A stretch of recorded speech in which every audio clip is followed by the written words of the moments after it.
Happy Sunday. Welcome to Unmuzzled Chat. Man, I love Sundays. Hope you're having a beautiful day out there. So I wanted to go over some topics that I've, over the last couple weeks, just been throwing in my phone here and clarify even more on what this Unmuzzled Chat platform is going to be all about. So thank you for joining. Let's see here. So Rumble is the new YouTube. Just an FYI, if you didn't know that. It's a video platform. You're like, duh. I'm watching you right now. But I call it the new YouTube because unlike YouTube, it's a free speech platform. It's not some extremist. No, it's a free speech platform. That's so important that we support that over ones like YouTube, for example, has censored factual like people that have been exposing proven truthful information. And that's just downright dangerous. So the more we can get people on platforms like Rumble, just the better off we're all going to be. One of the features I love, though, about Rumble over YouTube, and I don't know personally whether this happened automatically or actually hit a setting, because come to find out, my roommate's phone actually wasn't doing it automatically. So some of you may need to switch a setting. But unlike YouTube, you could actually be playing, like, say, this episode, but turn your screen off. And it will continue playing the audio, and you could put that in your pocket. So I think YouTube forces you to keep the screen on, probably for more value to, the advertisers and whatnot. So it's more so catering to that versus Rumble catering to you and I, the user, and who cares? So figure out that feature, give it a try, so you could turn off that screen and, not be annoyed when you're at the gym and your phone battery's dying and you have your phone in your pocket playing YouTube and it's pushing all these different things on your phone when you don't want it to. You can actually, through Rumble, turn it off. So anyway, give that a go. But one of the other topics I want to be touching on is, Lyme disease and the battle I've faced with that personally. But go more in depth is to acknowledging symptoms, not just that I've personally dealt with, but that are out there. And then it's important to find Lyme literate doctors, means to testing,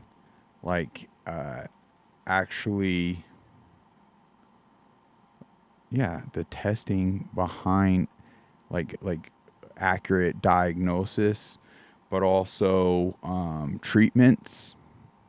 And it's a tough one because it seemed that what necessarily helps one person that has had Lyme doesn't necessarily do anything with the other. So I've tried a whole bunch. So anyway, excited to talk about my story as to what's helped me, what hasn't helped me, and hopefully we can, through awareness, up the quality of the treatment side of things, also the testing side of things, and the acknowledging. Let's see here. I'm already umming a lot today. I apologize. But so we touched a bit on this yesterday about lies, deceit, and how important it is to source information. I mean, definitely important we dive into that. There it goes again. Filler words. I mean, with information, it is the single most important thing we can do to protect ourselves, but also secure a better future. I mean, something worth thinking about. Not one person that did not get that COVID jab regrets not getting it. Think about it. Now, zero judgment on my end. I mean, the reality of everyone's unique situation is that I wasn't in your shoes. I probably couldn't effectively even put on your shoes to begin to understand as to if you ended up getting that jab, as to why. So zero judgment, and I mean that.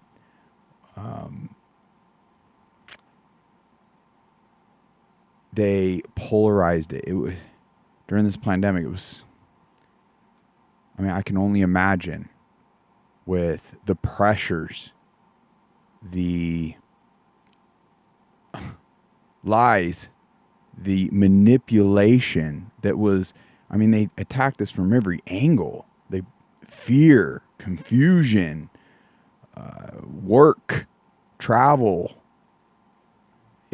I can't even begin. Military. I can only imagine people's situation. So there's zero judgment as to whether you got it or not. It's just an important topic, obviously, like to now look back and be like, wow, the power of sourcing information and being informed versus being manipulated under the safe and effective narratives that were constantly being thrown out there without the receipts. I mean, there's a reason why Pfizer and these companies were trying to withhold the very documentation regarding of the effectiveness and their lab results and what have you for like 50 or 70 years. And they've slowly been forced to release more and more of that since all this took place. I mean, there's a reason why. And when you look into that, my goodness, it becomes crystal clear as to why. Because it wasn't safe and effective. But anyway, that's for another day. But it's important that we have the open mind where we can communicate about all this. And it isn't in a doom and gloom. It's just so we can ensure a better future. Let's see. So taxes, that'd be an interesting topic to dive into because there is supposedly a whole movement happening where over 80 million Americans didn't even file this last season. And a lot of this information is getting thrown out there from Freedom Law School, and you could visit freedomlawschool.org, but they've had some pretty profound claims they've been thrown out there stating like it's not even legal, like we're not even legally obligated to do that. It's unconstitutional. Why pay for your own demise? Well, it's like you're paying into the Gestapo at this point, like voluntarily. Now, they do say that's the case for 99% of the Americans out there. It's different if you're a federal worker, a government worker, or in fact, if you live in Washington, D.C. itself. So, it's obviously important we really dive in. And I could be getting ahead of myself. I don't know. Like this very conversation, like maybe, yeah, it's just, I find it fascinating that Freedom Law School's saying not one of their students have, like IRS has come after them, seized any assets or anything like that. They say it's in the filing itself that you could put yourself in hot water by signing on that dotted line under, federal perjury and penalty. Like, so if your accounting isn't truthful and correct at that point, that is what could get you, but you're not legally obligated to file in and of itself. So it's like, wow, considering some people are paying 30, 40, or upwards of 50% of their income to that, like, obviously that could be very personally beneficial. So it's definitely a topic we're talking about and looking into, all of us on individual levels. And if you're one of those 80 million, I'd love to hear how that's going for you and what you know. The mic's ready for you, man. Let's chat about that. Um, I mean, Freedom Law School. I even heard a commercial. I think it was through Stu Peters, where the gentleman was on, even stating that they would even pay for if you ended up owning an amount or what have you, that they would even cover. They're so confident in what they're doing. So don't take my word for it. We just need to do our due diligence and dive into that. Just find it fascinating.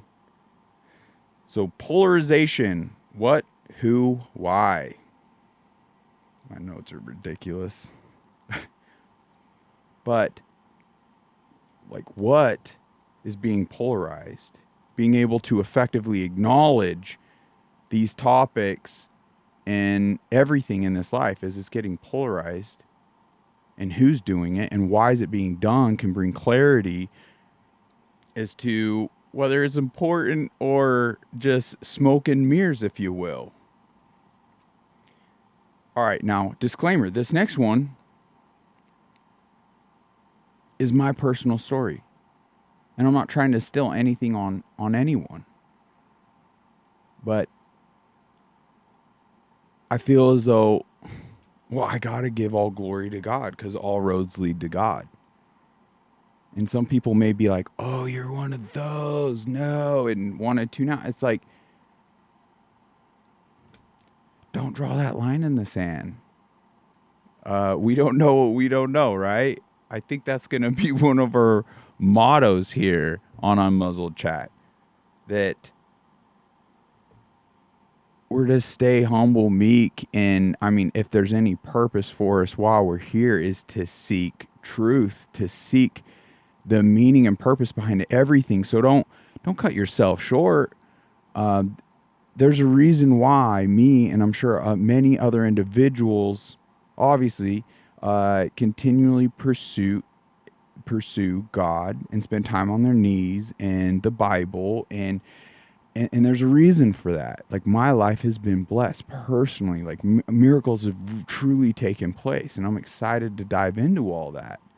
But it's interesting how all roads lead to God. One example for me is I've really dove into information as to why the world is the way it is, why it's bleeding, this and that. I mean, I don't know anyone that, hopefully y'all saw Sound of Freedom. I mean, it touches on a topic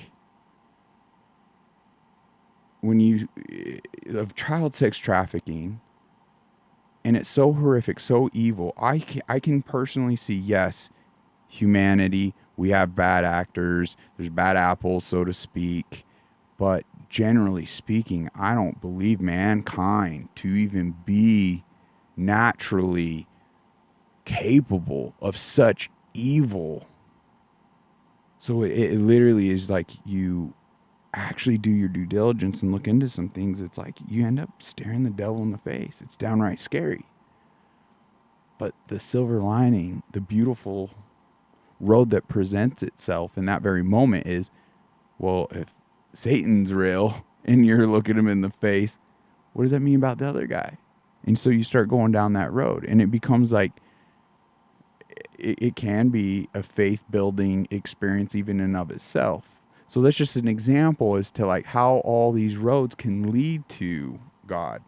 I guess that leads to giving all glory to God in a way, having people come on and share their testimonials, their stories as to why, they believe in a higher power or Jesus, as our Savior, and kind of in a way bring proof.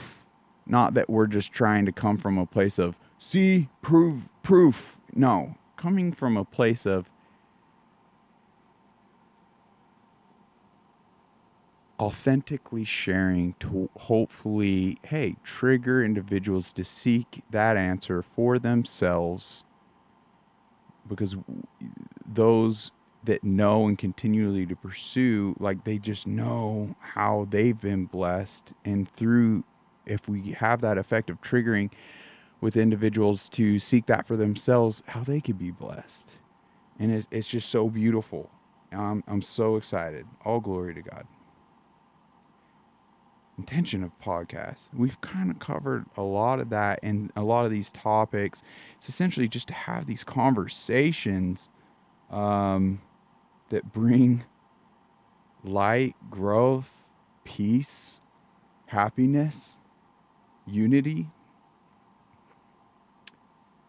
deprogramming / faulty wiring, as I like to put it. I think deprogramming is on the rise. That those words, I think it's going to be used. I mean, evil loves to be that wolf in sheep's clothing. It loves, under the guise of doing good, the most evil and nefarious things. And they're already projecting in a way what in fact they're doing themselves. Cult, I think, is another word that's going to be overly used.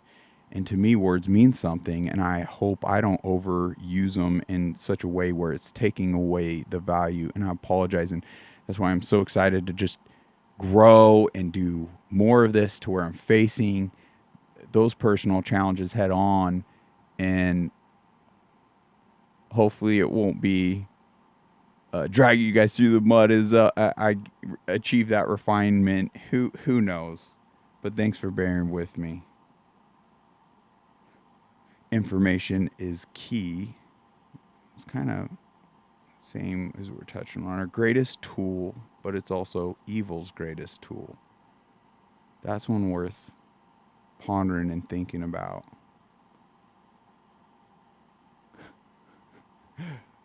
So this next one, another little disclaimer is like, guys, you can't, if we dive into these polarized topics and you can't like effectively listen, we can't, then in and of itself, at the point you resort to name calling or just, oh, I can't even tolerate it, it's actually showing how effective, like mass psychosis in the war machine of polarizing topic, weaponizing words and characters and individuals and God and all these things, like how effective that is. But I find it hilarious that the note is thrown in here as Orange Man bad versus evil comparison.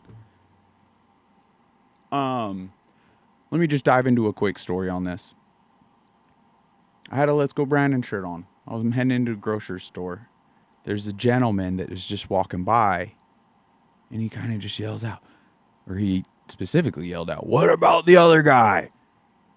And I was just walking, and I was kind of like dumbfounded. I was, you know what? I'm going to go chat with him. I'm going to challenge myself. Like, and we go stand in the shade. Well, initially I was like, hey, genuinely, like, what about the other guy? I'm curious. In no way, shape, or form is that what this shirt represents. A lot of this is the fluff and smoke and mirrors, if you will. But genuinely, I'm curious, like, because obviously you feel so convicted in what you know, that I'm curious as to why you would, say that. So we step in the shade and have this awesome conversation. He just went off, essentially airing Trump's laundry. I started even adding to it.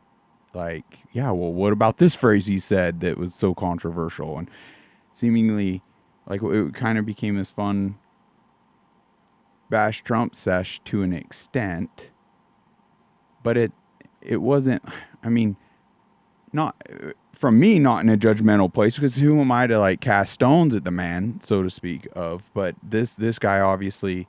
So anyway, once we were done, I mean, I was asking him, hey, you have anything else, anything more?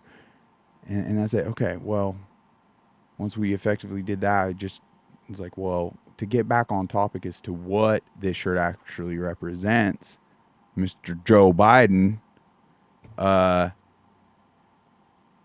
let's take a moment and air his laundry a little bit. We actually only, in the moment, covered one specific thing,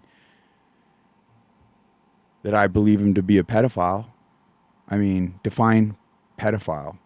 To me, it's the hypersexualization of children, and the fact he's pro the indoctrination and bringing all this basically pornographic material into our elementary schools. It's meeting the very definition right there. Not to mention the fact he's a woman touching, child sniffing, I mean, taking inappropriate showers with his own daughter. If in fact you looked into Ashley Biden, his own daughter's journal that has been verified, I mean, there's still obviously a whole bunch of other issues at hand that could be touched on regarding the mumbling, can't read a teleprompter, gets lost on coming onto stage, off stage, pants pooping. I mean, come on, guys. It's like, pinch me. Is this real life? This our current sitting resident, as I call him. Some people say president, but it's just, pinch me. Like, so this topic with this gentleman, I was like, once we aired just that one line item under Joe Biden, and I was like, and what about the other guy? Why does that matter anymore? Why is that even? He's not even our current sitting president, supposedly. Why is Trump the issue? Like, mainstream media has been so effective on hating on that man, to where people just drank that up, drank that Kool-Aid, truly pushing cult-like narratives in a way where people just can't even, they're tuning out right now. Like, can't even stay in the realm of reality and discussion, and just nope. It's like, come on, y'all. We knew that arrogant billionaire known as Donald Trump before he ever ran for office. Some people loved him, some people hated him. It was kind of a mixture of both. Some people can't even face the fact that there's a personal envy because he's a billionaire, and they just can't get over there's jealousy, and it's easy to hate a man like it's easy to be jealous of to an extent. But I personally found it very refreshing that there was no change with that man before and after. You know what? I'm actually diving into it a bit too much. This is a topic I want to dive into, like, futuristically. I guess it being such one of those polarized topics, it's just like I want to cover enough to spark interest and have people scratch their head, in a sense, if they just thoroughly hate him, that man, to like be open to future conversations. Just, hey, like, maybe you could look into information and be more prepared on absorbing things futuristically. But we'll continue on where so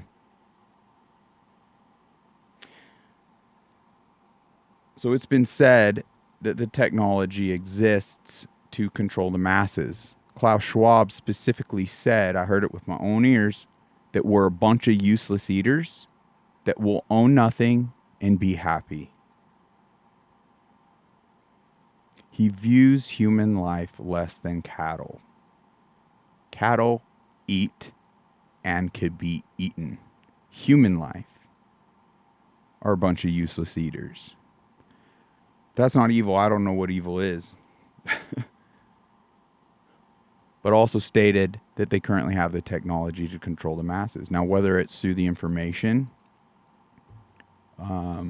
machine and kind of mass psychosis in that sense, or if you looked into the money and the patents and everything behind biowarfare, there's also a lot of red flags and signs that could also lead to that very statement being true on the biowarfare side of things. Very scary stuff, but obviously important to dive in on. And I believe there to be some prime examples that I'd love to share where people are legitimately being controlled. Because, like, no, yeah, we'll be going into those stories, but must plug other godly patriots, heroes. Yeah, because that's kind of the humbling truth. I'm not an expert journalist and, bringing things in, and thank God, in a way, I don't need to be with my limited speech and connections and retaining and having the skill to now put back out, because there's ones already doing that. I don't need to reinvent that wheel, and versus hoarding everyone to this particular podcast. Like, as awesome as it is to have you, man, if these other patriots get you plugged in enough to where we can ensure a better tomorrow, then my goodness, like, check them out. Dan Bongino, as we touched on, Stu Peters, as we touched on, Charlie Kirk, as we touched on, X22 Report, JP Sears, as we touched on. Just, there's a whole slew of them excited to bring into the fold. Now, calls to action. Would love to have some calls to action, like boycotting, for example, where, I don't know, just something comes to mind, like Target doing tuck-friendly swimwear for children. Come on. Guys, let's not support companies that don't share the same values and morals and creating all this delusional thinking within our children. And are you kidding me? Drive the extra block or mile, 10 miles. Don't, out of convenience. It's just this one time. I mean, I get it. I don't, but we can have a tremendous impact. I mean, the numbers on when companies do this, like with Bud Light, and that delusional character, seemingly overnight, the impact, like, it's becoming apparent how much power we have with our own funds, with our own tension and clicks, and it's so important that we get more organized. And I'd hope that this becomes kind of a hub for those to check out what's out there, and all these documentaries and Died Suddenly and just information that exists help with that organization. I mean, that's some of the topics. Thank you so much for being here. Help me, help you, help others, ensure a better tomorrow. It's no secret. There's a lot of people that, the ones that become very effective, get big followings, what have you, like, they get extremely pressured, threatened, suicided, murdered over doing what, in a way, I'm doing. And if you think that's conspiratorial, like, man, you haven't, I'm sorry, blatantly, you haven't done your homework. There's people we're going to be talking about that had every reason to live, said they weren't suicidal, which I am 100% not suicidal. It'd be delusional for me to say at times in my life, like, I believe everyone contemplates potentially at one hard time or another throughout their life and their development stages and, what have you. And man, my heart goes out to those. I mean, it's becoming a bigger issue than we've ever experienced. And I can't wait to share my testimony and or my story with all that, because there is light. There is help. There is health. There is beauty after all that. And whether you got a white knuckle for second by second, minute by minute, hour by hour, day by day, been there. But I am on fire. I have every reason to be here. I'm so excited to be here. I can't effectively rah, tune it like do enough. Like I'm I'm being blessed the more I'm living selflessly and trying to effectively help others. And I just have more and more will to live and fight for everything every day. But excited to touch on a lot of that. Thank you so much for joining us today. I'm just rambling. If you're still with me, God bless you.